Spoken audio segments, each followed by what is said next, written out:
Here's to the crazy ones. The misfits. The rebels. The troublemakers.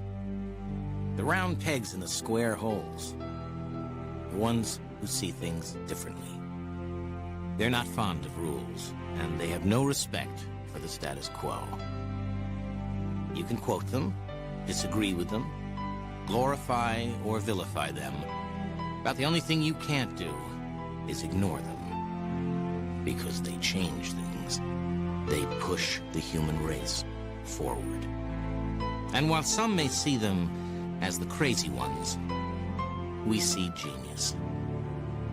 Because the people who are crazy enough to think they can change the world are the ones who do.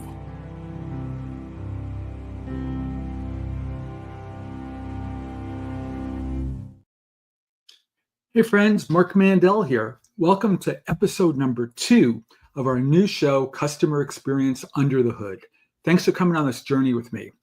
For those of you who are brand new to this show, I wanted to take just a few minutes and explain what this show is about. This is a unique show, and I want to talk for just a moment about what it's about and why I've chosen to do this show both in general and here with you right now today.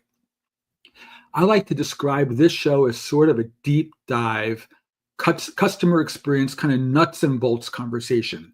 I kind of subtitled this CX Talk by CX Nerds for CX Nerds.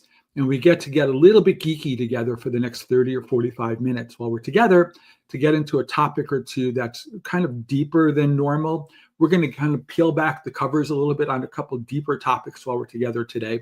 And today especially, we're going to talk a lot about the return on investment of customer experience. And we're going to get into that in just a couple of minutes.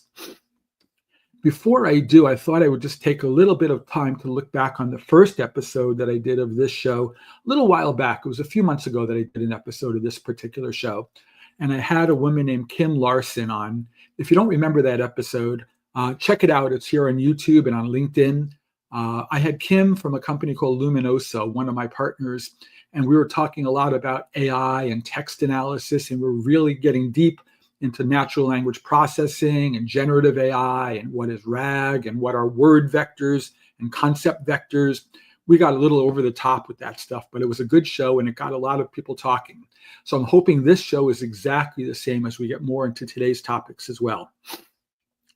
What I really want to do is I don't want to start off this conversation with you, my friends, on a down note, but I guess we have to in order to get into an up note to follow. And the down note that I want to talk about is some of the recently shared research that you may have seen. I know I saw it. It came out of Forrester as well as another research house where they talked about some recent statistics, and they assessed kind of the state of customer experience work. And recently, earlier this year, they came out with their projections for 2025. And much like last year, and I think even like the year before, Forrester came out and said roughly half of the customer experience initiatives that they've been tracking, they anticipate will consider failure this year. And whether that failure means they're going to be shut down completely and defunded, or budgets get reduced, or even people lose their roles. And when I stopped and read that research, it was kind of hit me right between the eyes, when I saw that people were saying failure, failure, failure, failure. And it was really doom and gloom until I stopped and thought more about what does failure really mean relative to customer experience work. And, my friends, the way I see it, failure in this case is what we're going to talk about in the rest of this conversation while we're together today. And this failure is, in my opinion, now check this out, the lack of ability to demonstrate financial impact and return on investment of that work. Think about it. We're at work, we're at our jobs doing our customer experience work, and somebody up above asks, tell me again what we get for spending this money. And the more that we can answer that question in direct financial terminology, I believe we're going to be able to recover or grow our business by X dollars in the next 12 to 24 months because of this work. The more we do that, and the more we can then hit those numbers, the more we're considered a success. The less we hit them, or worse yet, the worse we do at articulating the anticipated future value of this work, the less likely we're to be considered success. And I could tell you, if you think about it, you probably know some really high quality CX folks, just like I do, who have lost their jobs in the last few months or even the last year. One of those reasons that they're out of work today is they too are having trouble answering the question of why should we fund you in this job any longer? And again, it comes down to nobody's in this to be generous. Nobody's in this to be benevolent. This is not a charity. Companies are going to fund this work when they realize that they're going to get something good back out. And it's no longer about, well, we're going to get NPS points or CSAT points. No, this has to be, we're going to put money in and we're going to get a multiple of that money back out. And the more that we can, as CX people, answer that question in financial terminology, the more we will be considered a success, again, predicated on actually achieving those numbers. You guys remember, who follow me here on these channels, that I shared a white paper recently. I have a kind of a cover page of it here from a company called OGC Global, a company that I partner with and I consider friends. And they wrote this paper all about making the financial case for customer experience. And it's a great multi-page paper. And if you haven't seen it, ping me directly and I'll get you a copy of that paper. For those of you who haven't seen it, it's all about how do we create a framework for calculating or projecting return on investment of CX initiatives, whether it be your voice of the customer work, or better yet, CX improvement and transformation. The team behind this paper was, again, OGC Global, has a gentleman who's going to be joining me in just a moment in this show here today. His name is Marc, and he works at a company, again, OGC Global, and he's the primary author of this paper. Marc's a special guy. He's one of these unicorn guys who is not just an amazing strategist when it comes to customer experience work. He's a data scientist too. So just think it's kind of that right brain, left brain guy all in one. And he's able to really create a compelling value proposition for improving the work, and then could actually turn on the ability to actually go help you do that. And we'll talk more about that in just a couple of minutes. Marc's been with OGC for now, I think it's 6 years, give or take a little bit. And I could tell you that the work that he's done has touched dozens of companies, and he'll tell you more about the work in just a couple of seconds here. But I want you to know that this guy is the real deal, as is his company. And the more that we can support OGC and the work that they're doing as followers of this show, I think we'll all get something good out of it. So what I'd like to do, guys, is take a moment and we'll bring Marc on here now, and we'll have Marc introduce himself and his company. We're just going to have a really good conversation, not just about his company and his work, but I want to dig in specifically with Marc about how do we help companies articulate the ROI of customer experience work. So with that said, let's bring Marc on. There he is. Hey, Marc. Hey, Marc. How you doing? See, it's easy to get our names right. It's not just both Marcs. Makes it easy for people to remember. Right. So they only have to remember one name, and it works for both of us. It's easier that way. Marc, it dawns on me that you and I have been working together for a few months now.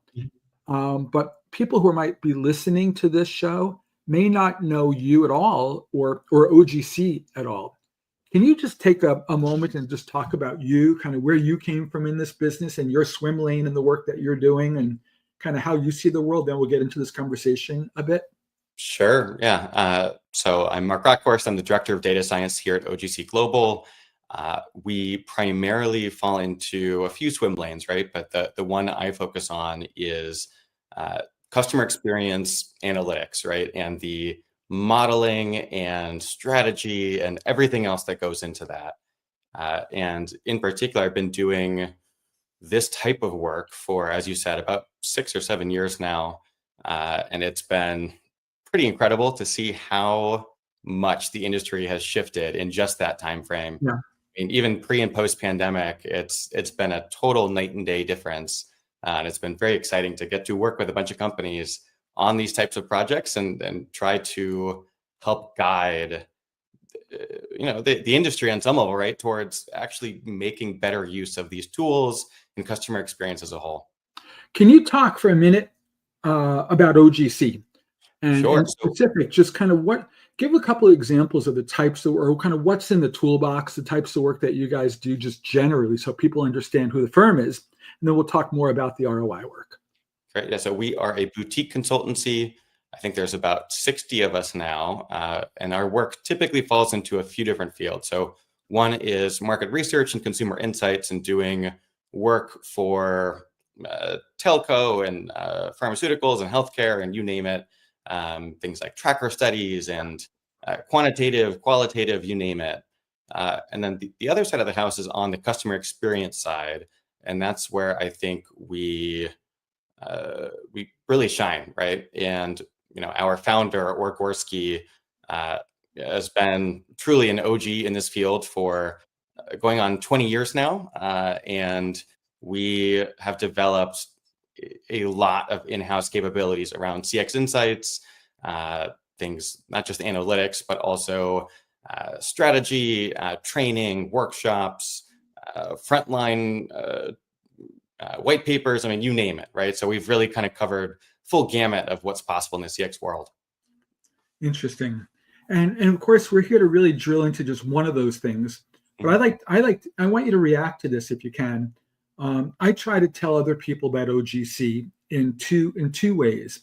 I talk about you guys either helping with capabilities that a company may wish they had but don't, or capacity to execute. So I think a little bit about some work where they maybe know how to do it, but I'll give you an example. People who roll into, let's say, Qualtrics as a platform, and they realize, oh my God, I thought this was going to be a quick and easy build out, or maintaining the system over time was going to be quick and light. And the demands that have come from the business have been so overwhelming to my 3-person team that there's a backlog of work that we just can't get to. People want new survey programs or new dashboards or new analysis work or new fill in the blank, whatever that thing is. And I'm assuming you guys could step in and do that kind of work as well. Yeah, it's interesting you mentioned that. I was just talking with a colleague about this, I think last week. But in my opinion, I'm trying to think where to start here. But one of the main reasons that CX initiatives fail is, to your point, it's not strategy. It's not a lack of desire to make a difference. It's this mismatch between the capability and capacity pieces, right? So in my eyes, capability is a skill set. A lot of our clients, they have really smart people in-house that are more than capable of using the tools that they have to do all sorts of things, right? But where the bottleneck truly is on the capacity side, right? Getting it done. Yeah, I mean, they're already so overwhelmed by just managing the day-to-day that bigger initiatives, I mean, just there's a lot of things that fall on the wish list that they wish they could get to and just can't, right? And to me, that's the capacity piece. And at least to some degree, that's where we come in quite a bit, right? And can help with that. Cool. So let's start to unpack the topic that we're here for. We really want to dig into this story on return on investment. And it's interesting. You have your methodology that we're going to really dig into for the next probably 15 minutes that we're together. But I'll share just a quick aside, just a little bit of a diversion. And one of the ways I used to talk a lot about ROI in my past around customer experience was actually not at all to talk about ROI. In part because I didn't have the means of doing what you do in terms of calculating a future outcome or predicting a future outcome. But I used to talk about the cost of doing nothing, right? So imagine, we're talking about, well, why do we do any of this work? Well, we do this work because either we want to sell more or lose less. And every company in the universe has kind of a natural ebb and flow to customers. They add some, they lose some. Yeah. And the thought process was, if you could add more than you're losing, you're probably doing okay. But they still lose some. So we would talk about the cost of doing nothing as quantifying those losses in the kind of the rear view mirror perspective and say, well, how many did you really lose last year? Well, we lost, 3%. Mm-hmm. Okay, how about the year before? We lost 2.5%. So we're probably in that bracket again this year. So what's the lifetime value of a customer? costing X dollars. Okay, multiply it out. So we can anticipate if we don't fix anything, X dollars is probably going to walk out the door this year also, like the last couple of years. And that was meant to create a oh crap urgency, right? Like if we don't do that now, every day that goes by, more people are going to walk out that door, and we have to work that much harder to get new people in to replace them, which just kind of gets us back to net zero. Yeah. Right, at that point. And so talk for a minute. I mean, you've talked about concepts of return on investment. You're going to talk here about building a linkage assessment or a linkage model. But, Mark, I got a C- in college statistics. And so talk to me for a minute. What is linkage? What does that even mean? And what is that about? So the main idea here is that essentially you can't manage what you can't measure, right? So CX is not in some companies, right? It seems that they're still in a bubble, right? Where they live kind of outside the system. They were stood up 10, 15 years ago and have still not truly been integrated into the firm. And that basic framework is shifting, right? Yep. Where all of a sudden you can't just rely on this idea that CX is a feel-good initiative, right? It needs to contribute to the bottom line in order to demonstrate the value to the business the same way that anything else does, right? Imagine if marketing never had to prove that they brought in new customers, or if sales didn't track any net ads or wins or anything. And where people typically get hung up again is in the measuring piece, right? And so what linkage is really about is just being able to tie financial outcomes to customer experience or VOC feedback, right? Whether Is that is another way of saying? Is that another way of just giving an answer to the question of what's the dollar value of an NPS point? I'm glad you brought that up, because that's typically the first question we get in a lot of these cases, right? And to be frank with you, I mean, yes, we can provide that kind of insight. It's really whether or not you should, right? NPS was always supposed to be a KPI or a measurement about the health of your customer base, right?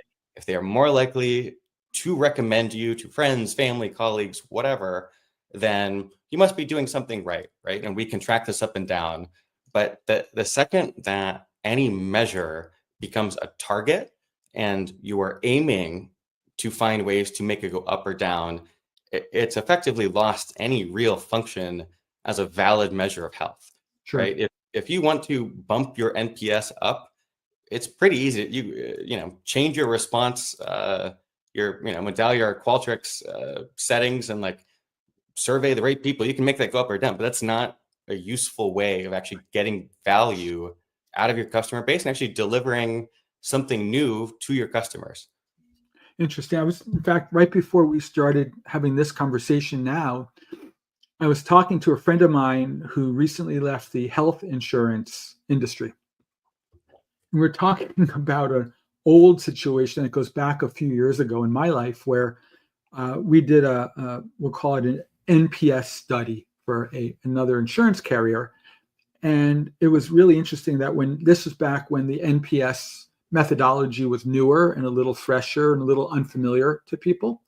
So the CEO of the health insurance company that she worked at, but back then, used to call me and he said, "Tell me again the definition of Net Promoter Score."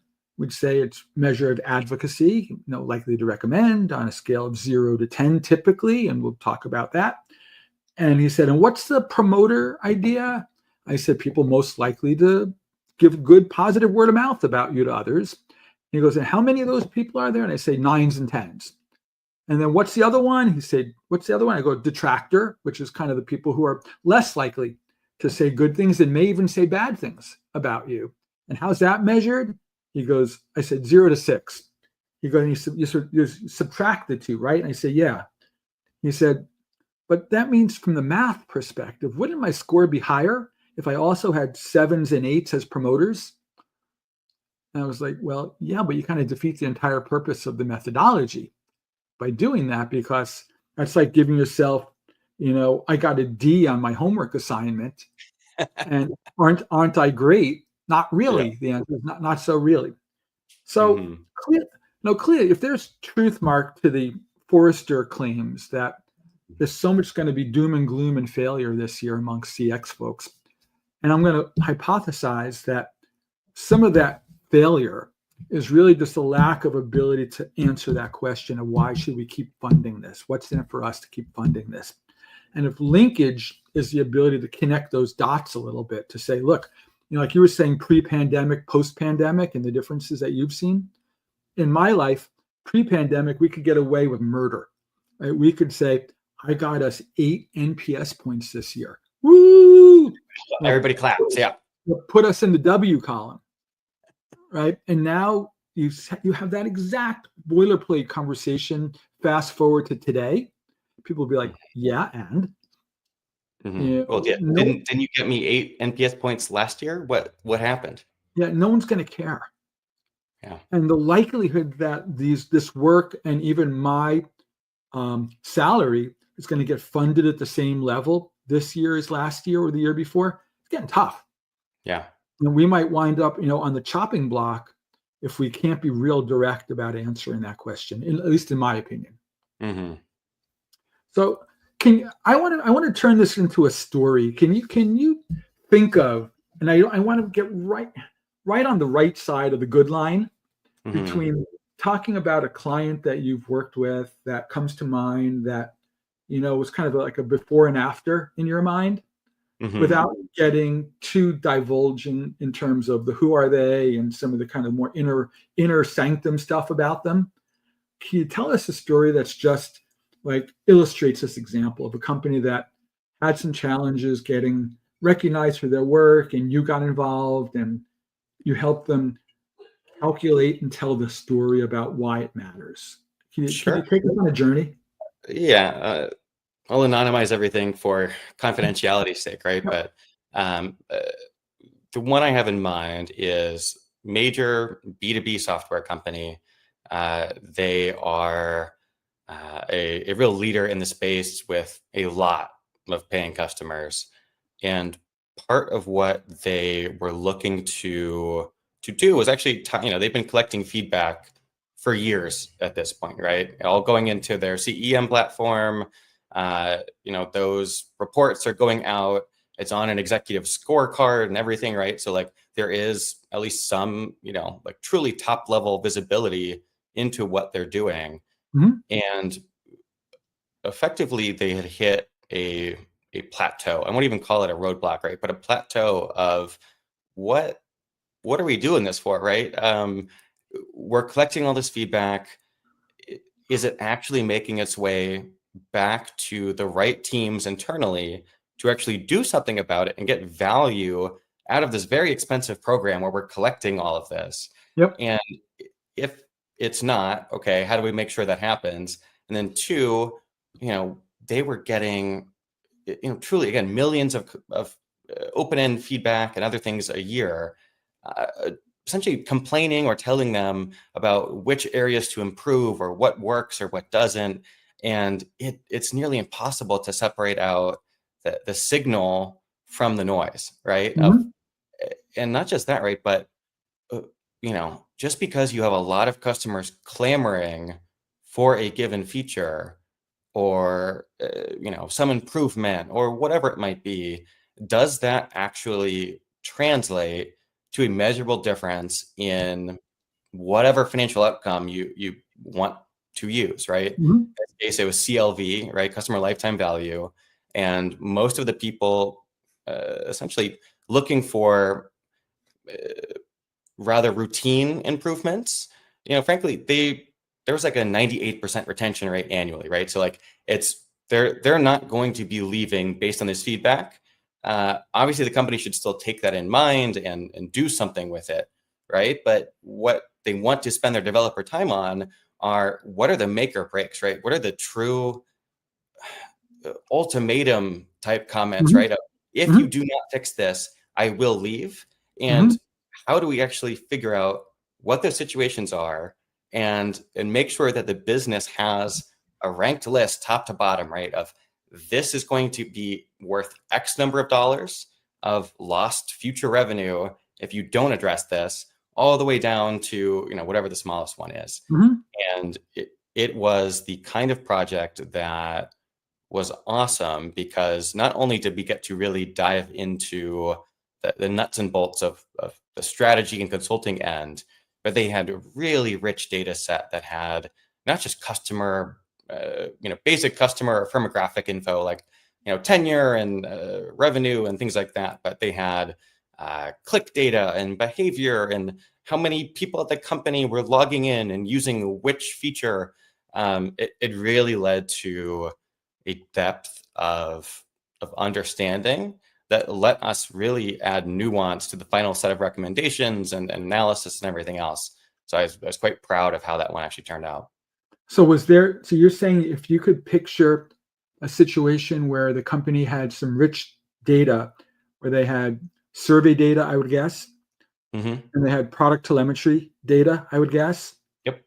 and maybe some product history and service data or renewal data, whatever it might be. Yeah. And you could put all that sort of in the soup kettle and stir it up and see what you get out of the back end of that. Yeah, absolutely. Right. I mean, that's kind of the core idea. And it doesn't need to be, I mean, that was obviously a great situation because they had all of that available. Even if it took quite a bit of effort on our end to wrangle it into a format suitable for true analysis. Mm-hmm. But, frankly, I think you can get 70 or 80% of the value of doing this kind of work out of even much more basic analyses, right? Is there a correlation between someone giving you a higher score on your NPS survey and renewal rates, right? It doesn't need to be, or repeat purchase likelihood, or I don't know, upsell likelihood, or whatever metric it is you're worried about. Honestly, just being able to tell that story and saying a 9 or a 10 is X% more likely to repeat a purchase than someone that gave you a 0 to 6. Yep. That alone tells enough of a story that sometimes you get that check mark in terms of the financial payoff without really having to go into the true weeds on all of this. And some of our projects are in that range, right? Of just demonstrating that there is a connection, maybe not a causal one, but there is a true correlation between these things, and it's worth investing in. I can't tell you in my experience how rare it is to have a company that I talk to say, we have plenty of great data. Most of the people say quite the opposite. Either my data is messy and scattered and all over the place and very siloed. And like you talked a second about wrangling data together. I mean, picture coming from these different systems that are run by different teams and they're siloed in different organizations around the company. They don't always cooperate with each other, these people. I had a boss that used to say, this customer experience, and he said, I used to think was a computer science problem. He said, it turns out to be a political science problem, right? Because we got to get cooperation to get the data that we don't own or manage. But most of the companies that I know, they say either my data is scattered and messy or flat out unavailable. And they have some, everybody's got some, but the question is it really just garbage in, garbage out in terms of your ability to use anything with it? If you can think of an example, as it comes to mind, without again naming names, where you can do, as you said, kind of a lighter ROI assessment with limited data or limited inputs into the model, how light is still workable versus how light is too light? I mean, the lightest possible that you can really do this is you only really need two things, right? You need some kind of metric, right? Whether that is NPS or CSAT or customer effort score. I mean, whatever you happen to be tracking, right? And a financial outcome, right? Did they renew? Was there repeat behavior? What was the annual revenue for this account? Again, whatever it is that you and is most relevant for your firm, right? Even with just those two things, there's a lot we can do, right? And most of the time, what ends up happening is the CX or VOC team has a relatively good data set that they can export directly from Qualtrics or Medallia or wherever else. Yep. That has, the basic company info, name, industry, tenure, basic things like that, plus the survey feedback itself. And some of the projects, I mean, it's as simple as taking that output and then working with the finance team to actually get the relevant financials and merging the two together. Mm-hmm.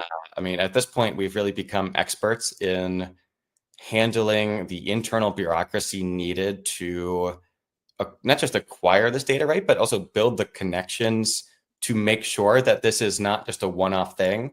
I really like to ask to be added to some of those internal calls just to help, one, get some actual face time with the people actually pulling this data, right, to make sure that nothing's being lost in a game of telephone, but also just to make sure that the stewards of the data, who are sometimes very protective for good reason, to be fair, of what they're guarding is in good hands, right? I think a lot of time they're really worried about, especially on the financial end, of people making representations with this or drawing conclusions that they shouldn't. And so sometimes it's really helpful just to make sure that they understand what this is actually being used for and everything else. And so it's gone a long way to help smooth over the initial parts of some of these projects.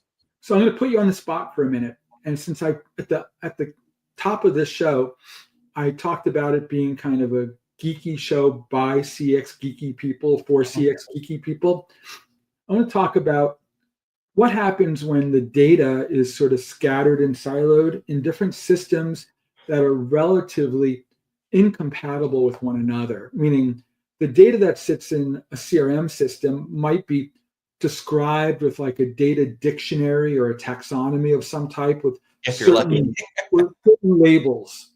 And then you have your survey system of some type that might have similar data, different labels. So like, think of it as a big spreadsheet, but different columns, right? And then you have another system that, again, different columns or different labels. And to get we talked before about wrangling this data. For me, that's about how do we integrate? How do we create a common taxonomy or a common language to describe that data in ways that we can pull it together to be able to then model against it? Talk about the level of effort to do that. So a lot of time, identifying which piece of data is associated with which customer is not really the hard part. There's usually a customer ID attached to the survey record. There's a customer ID attached to a financial record. And so seeing that, customer ABC123, has a bunch of financial transactions with the company in 2024 is usually not the hard part. The hard part is, how do we make sure that the temporal or like the time element all lines up, right? So a lot of the time, the biggest effort is in identifying what financial transactions happened or behavior or whatever it might be happened before the survey was taken, what happened after the survey was taken. Because if you fill out, if they've already hit the, do not renew button on their subscription, but then they take their NPS survey a month later because they're still not fully off, you didn't really learn anything, right? It's not predictive. And so identifying what was the behavior leading up to that survey, did it change at all after that survey? And really just making sure that, for example, we have, all right, what was the 6 months of revenue total across all products and everything else leading up to that survey again, or 6 months after? I mean, it's the time piece that is most tricky.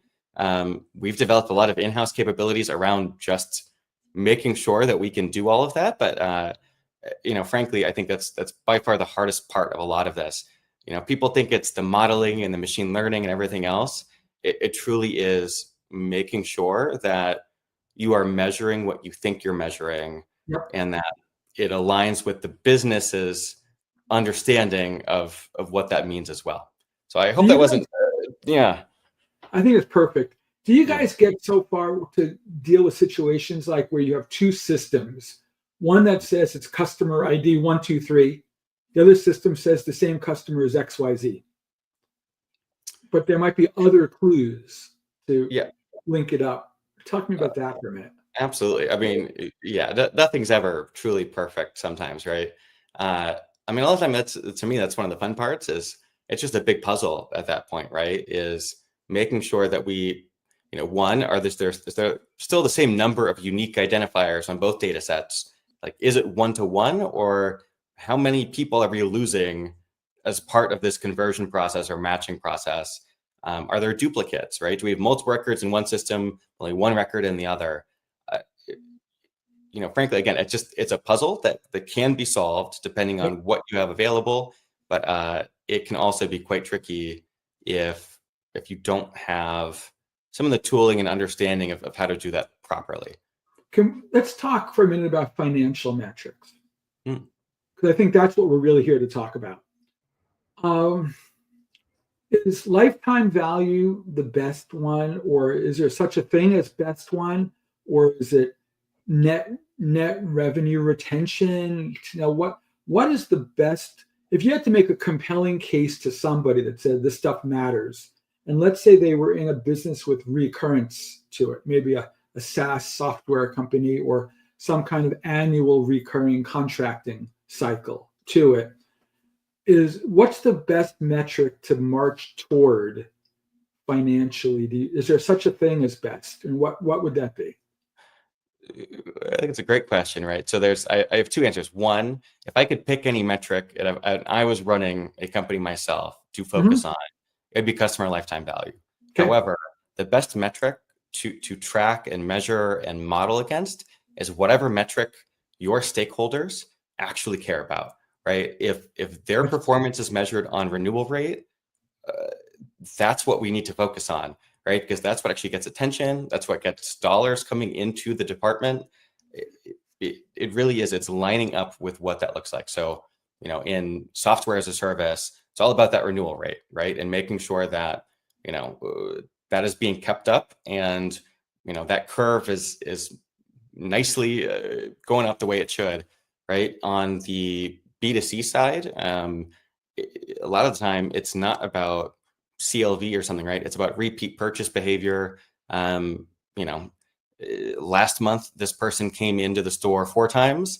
This month, they only came in 1 time, right? How do we make sure that we're still the first choice for whatever errand they might be running or whatever it might be?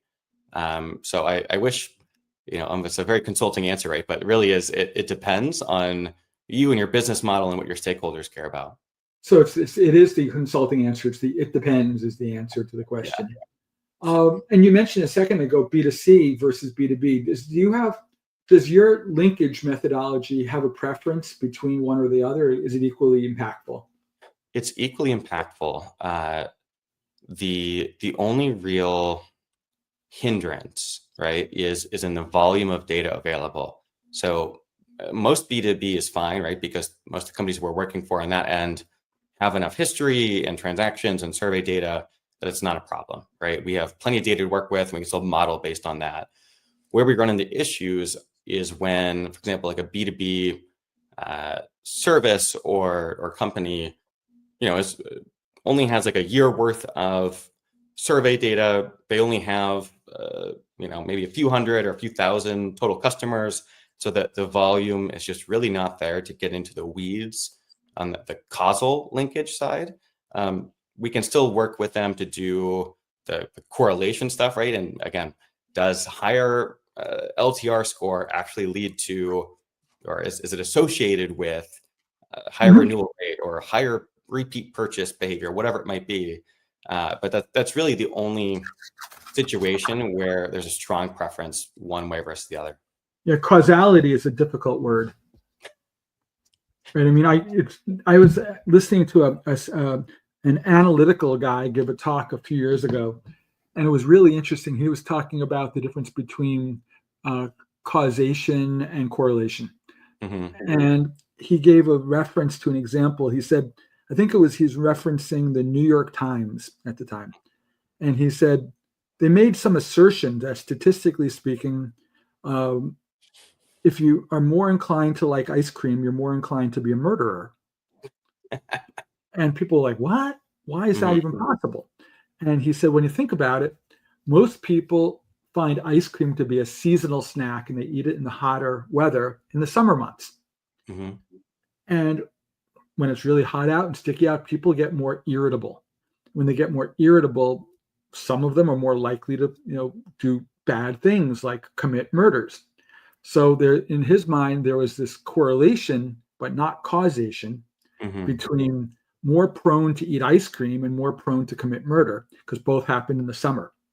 So they kind of traveled as a pack, but one did not have any causality to the other. But he was trying to make the case to be very careful and be mindful about saying one causes the other to happen. So a couple more questions for you before we wrap up here. I would imagine some people who are listening to this conversation are thinking, is this something that you could help them with? And is this just like you helped the company you talked about? Is this something you could help? How could a company get started if they haven't already gotten started on this journey? What's a good step other than calling you an OGC? What's the first step they take on this journey to get their heads around, let's say, linking it up to some financial outcome? What do they need to do? How do they get ready for success?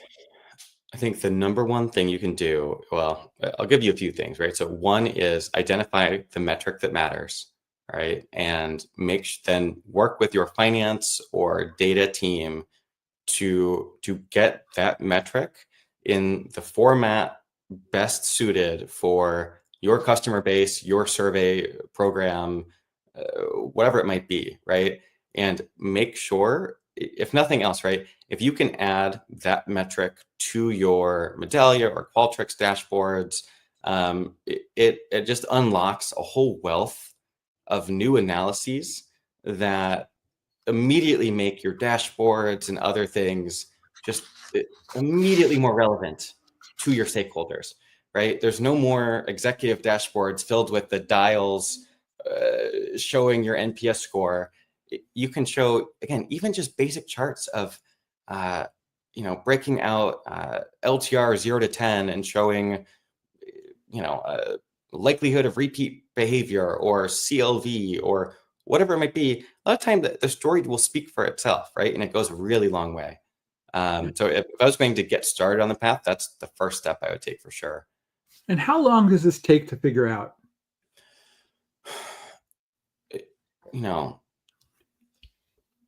It really, it depends on the size of the data. Again, kind of a cop-out answer, right? But most of the time we can kind of do an entire project like this in about 3 months.